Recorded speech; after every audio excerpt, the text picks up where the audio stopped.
మాజీ మంత్రి అంబటి రాంబాబుపై దాడికి ప్రేరేపించిన గుంటూరు ఎమ్మెల్యే గల్లా మాధవిపై వైఎస్ఆర్సీపీ మహిళా నేతలు తీవ్ర స్థాయిలో మండిపడ్డారు. గల్లా మాధవికి ప్రజలు ఓట్లు వేసి గెలిపించింది వైఎస్ఆర్సీపీ నాయకులపై దాడులు చేయడానికా అని ప్రశ్నించారు. తిరుపతి లడ్డు, గీతం యూనివర్సిటీ భూములు, జనసేన ఎమ్మెల్యే అరవ శ్రీధర్ ఇష్యూ నుంచి ప్రజల దృష్టిని మరల్చడం కోసమే వైఎస్ఆర్సీపీ నాయకులపై దాడులు చేస్తూ ఉన్నారని ఆగ్రహం వ్యక్తం చేశారు. దాడులను ప్రేరేపించిన గల్లా మాధవిపై వెంటనే అటెంప్ట్ టు మర్డర్ కేసు నమోదు చేయాలి అని వారు డిమాండ్ చేశారు.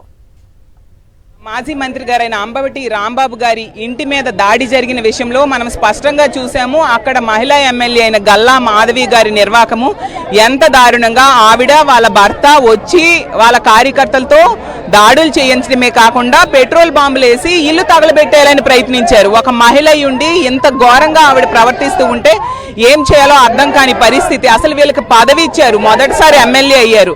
ఎంత హోందాగా ఆమె బాధ్యత నిర్వర్తించాలి, అది మానేసి ఈరోజు ఇంత దారుణంగా వచ్చి ఆవిడే దగ్గరుండి చేస్తూ ఉన్నారు. గల్లా మాధవి గారు ఉన్నారు, వారు మాట్లాడుతూ రెండు విషయాలు మాట్లాడారండి. అది చాలా బాధాకరము. దాడి చేయడం అనేది వాళ్ళకి తప్పు కాదంట. మరి మాజీ మంత్రివర్యులైనటువంటి అంబటి రాంబాబు గారి మీద దాడి చేయడం కూడా తప్పు కాదంట.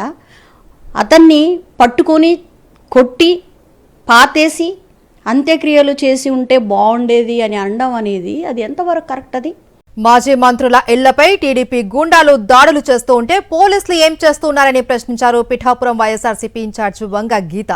శ్రీవారి లడ్డూపై దుష్ప్రచారం చేస్తూ ఫ్లెక్సీలు పెట్టిన వారిపై, ఫ్లెక్సీల దగ్గర కర్రలు, రాడ్లు పట్టుకుని నిలబడ్డ వారిపై చర్యలు ఏవి అని నిలదీశారు. అంబటి రాంబాబును బూతులు తిడుతూ ఆయన ఇంటిపై దాడి చేసిన వారిపై చర్యలు ఎందుకు తీసుకోలేదు అని మండిపడ్డారు వంగ గీత. ఎవరైనా సామాన్య ప్రజానీకం ప్రశ్నిస్తున్నారు.